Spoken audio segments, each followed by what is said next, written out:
Good afternoon, dear patients. Today I would like to talk about a case of acne on the body.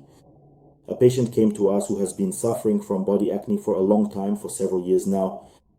He also complains of itching, mainly in the evening, caused by these pimples, which are quite distressing.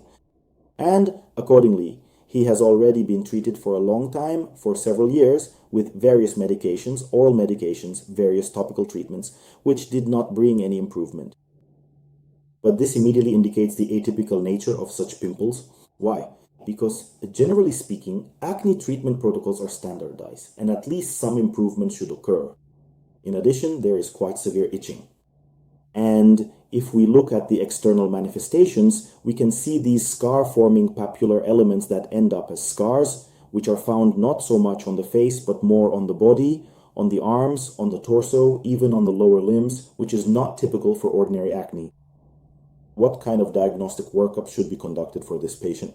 First of all, after examining the patient, the doctor cannot definitively say what it is. Indeed, this causes a bit of confusion.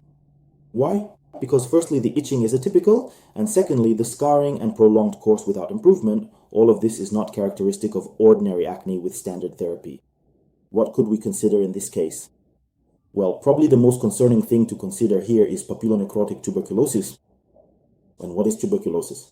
It's when nodules appear, just like in this patient, brownish, bluish in color. There is no classic pustule, that is no abscess. They affect not so much the face as the hands, legs, and torso, just like in this patient, right?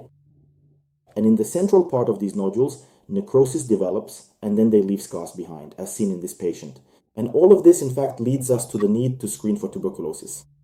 Papillonecrotic tuberculosis is actually quite rare, but in this patient, it is entirely possible. Therefore, in principle, it is necessary, first of all, to check the blood for antibodies to Mycobacterium tuberculosis and to conduct PCR tests. Secondly, ideally, a chest X-ray is also necessary. That's one.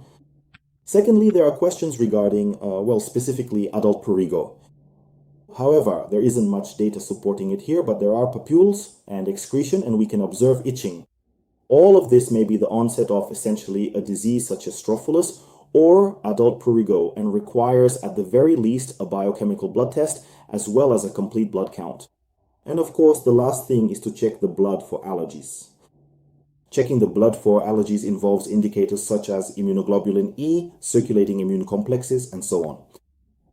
And finally, of course, it is necessary to take a bacterial culture with mandatory determination of microbial sensitivity directly from the surface of these lesions. Ideally, you should find an element that resembles a pustule and thoroughly, so to speak, traumatize it in order to examine the flora living on the surface of these lesions. Undoubtedly, it is not guaranteed that even these tests will provide an exact diagnosis. And for this particular patient, it may also be necessary to perform a histological examination after conducting these tests. That is, to take a small piece of skin and examine it histologically to see, for example, whether there are any tuberculous structures which can only be seen under histology, and in general to determine the characteristics of these lesions, what is inside, whether it is a pustule, or if it more closely resembles elements of strophalos, prurigo, and so on. Therefore, in a number of cases, especially when the course is prolonged and atypical like this, it is not possible to make a diagnosis right away, even if the patient thinks it is just ordinary acne or pimples.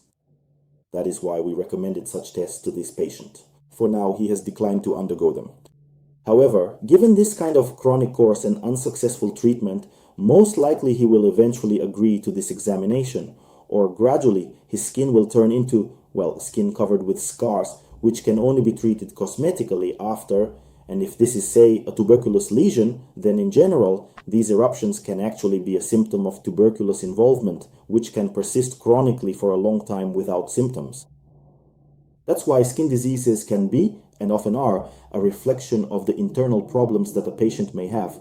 And it's usually impossible to just say offhand, you have this, so just apply that, especially when, as I've already mentioned, the patient has been doing exactly that for a long time.